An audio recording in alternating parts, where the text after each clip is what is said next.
Welcome back to IndyFest, everybody who's in the room and here by Zoom. I'm back with Gabby, who is, I think it's like Johnny Carson and Ed McMahon. You're too young for that reference, aren't you? Yeah, I was afraid of that. Never mind. So we are now here with a guy who's been a lot of help to the Indy, and we've done a lot of stories based on his polling.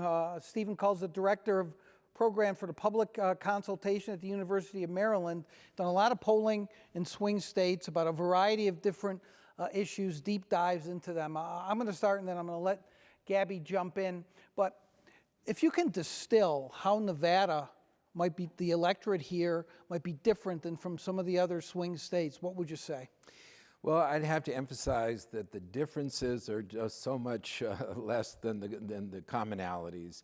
There are such strong themes that are coming through all of the swing states that we've been surveying in, and the country as a whole. So that, there are a few issues where Republicans in Nevada are exceptionally divided, but on an issue you might expect them to show support, for the more classical Republican positions. I mean, overall, we're seeing a real decline in the Republican resistance to an active government. We do not see Ronald Reaganites running around. We're seeing really on a whole variety of areas, whether it's the child tax credit, a support for continuing or extending the $3,600 a year child tax credit, which is refundable, a very big deal. And I can get into some others shortly as well, other examples of this kind of active role, the government playing an active role to keep drug prices down through saying that pharmaceutical companies can't sell them for prices that are higher than other countries, developed countries, are selling them. So you see this theme for the government to intervene, to government to play a strong role. What's the answer? Well, I think it's quite clear that Donald Trump has not led the party in a classically conservative way. And as that's shifted, we're finding a remarkable amount of common ground between Democrats and Republicans. I'm going to let Gabby jump in after I ask this one follow-up. Based on your polling, everything you just said, I understand. But how then do you explain the fact that Trump has been successful by using certain wedge issues like immigration, for instance, even though it would seem like many Republicans, and maybe even a majority, don't feel that way, yet he's been able to sway the base on that. Am I right? Is that my analysis correct? Yes, it's true. Majorities of Republicans do not support mass deportation. But there's something they like about Donald Trump, which is he's saying, I'm going to take care of this. I am seized of this issue.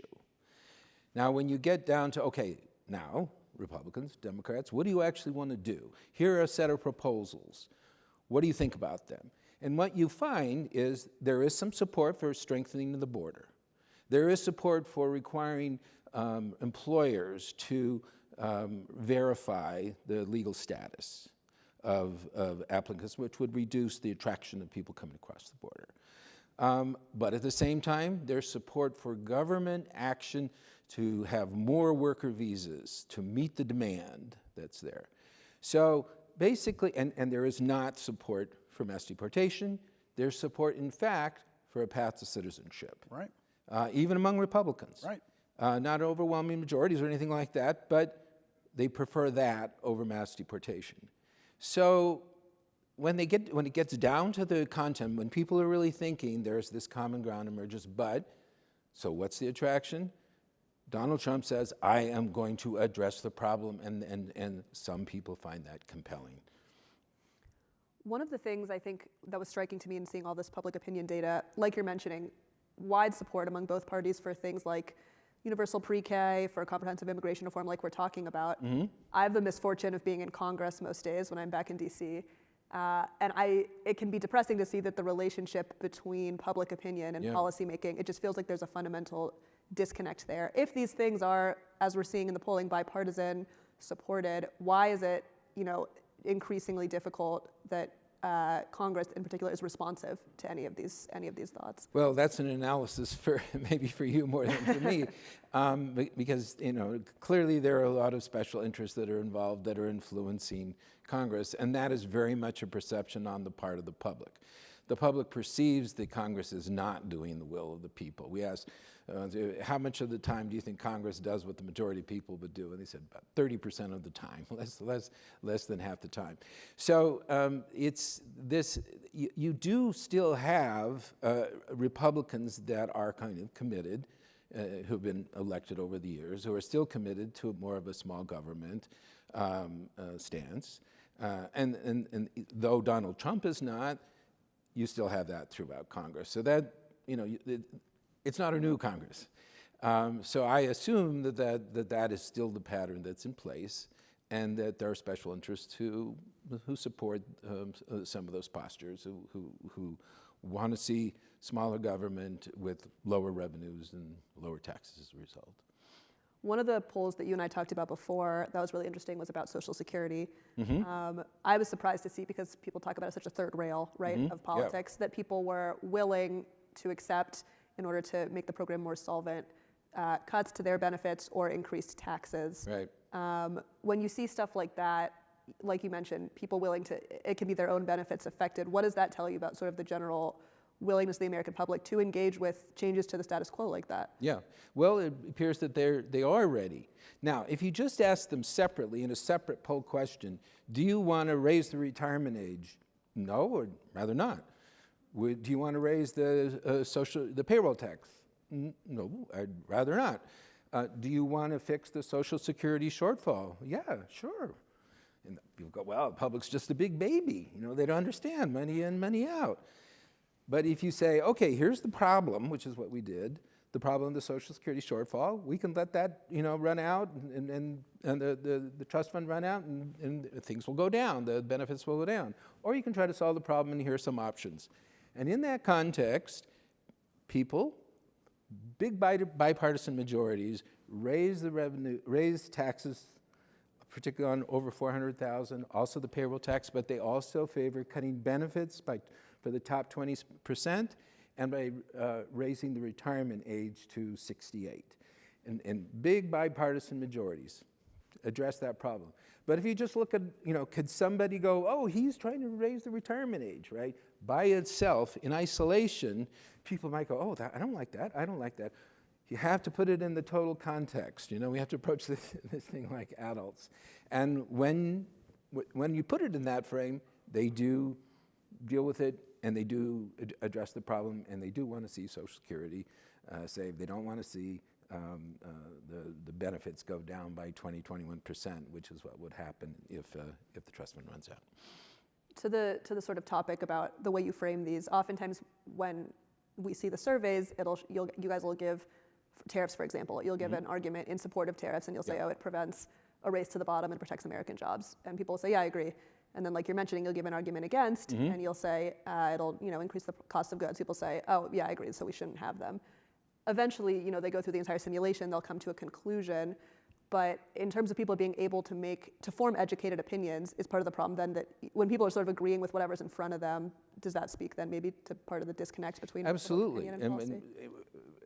As Gabby was saying, something we do is we present people arguments pro and con for policy options. And something that's interesting is people, often majorities, find both sides convincing and go, oh, that's a good point. Oh, yeah, that's a good point too.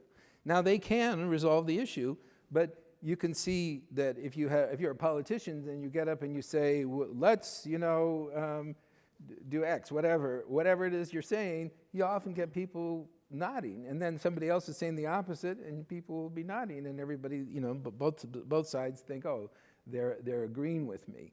But in fact, and then there's this assumption, oh, everything's very polarized. People over here think one thing, people over here think another thing. But in fact, when you take people and you put both sides together, they handle it, and they respond in a rational way, and they actually come down clearly on one side or the other, bipartisans. So it's really that politicians find it in their interest to stoke people up, one side or the other, and get them worked up. But when they actually turn to the policies, there are these kind of emergent consensuses. And what's going on here is not necessarily that people are saying, I agree with this position or I agree with that position as much as I like the way that politician is really expressing concern about the issue.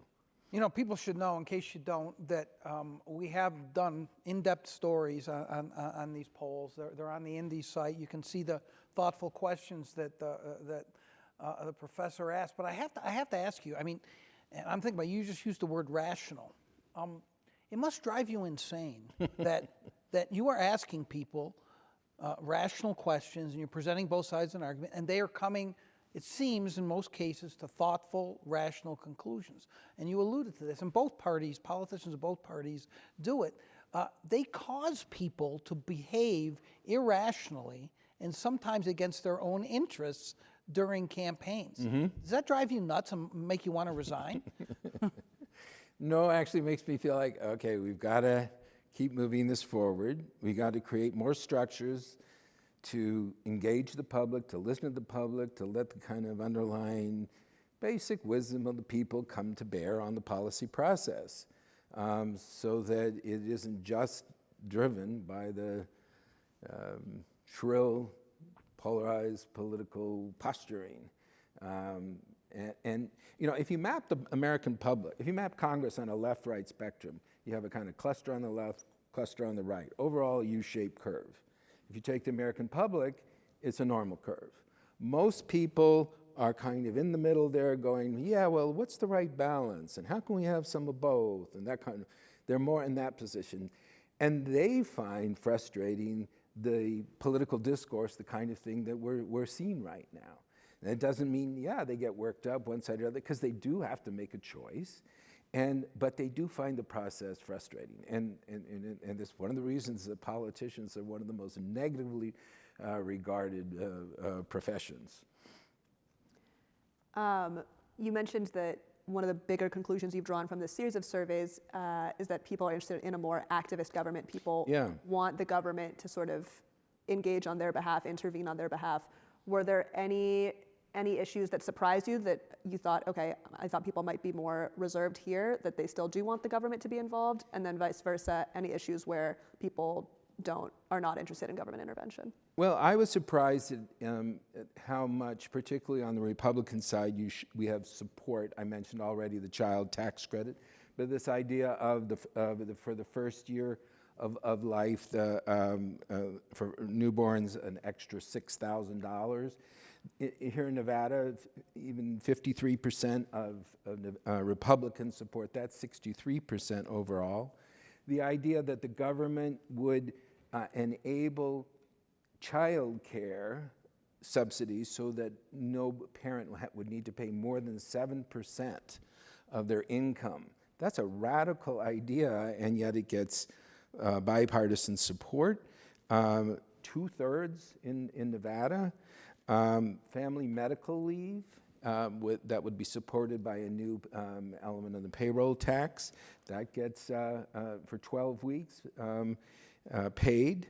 That gets 69% support in Nevada, in a slight majority of Nevadans, so that they're actually on the low end of the spectrum there. There's also support for $25 billion for preschool and making preschool universal. We're really seeing a shift in the norms here with the expectation, really growing expectation that the government is going to enable school to start at least 1 year earlier. So this is a real, and this is, again, and we're seeing this from both parties. So these are just some examples. I mean, there are more, but where you see the support for more government activism. Another one, substance abuse. The idea that everybody who wants treatment should get it. The idea of treatment on demand. And 2/3 support that the government should commit to making it, to enabling that to happen, including here including 56% of Republicans here in Nevada. So you don't have a kind of counterforce, saying bad government. We should have limited government. The states should take care of it. There's also support for a federal law on abortion. That trend kind of toward the states, that doesn't seem to be hanging on as well. There was, like you mentioned, a pretty remarkable amount of bipartisan agreement on a lot of these issues. Mm-hmm. Were there any that you found where you're like, okay, the bases of these two political parties are still diametrically opposed on the issue of X or Y? No, I have to say the answer is no. That there is not.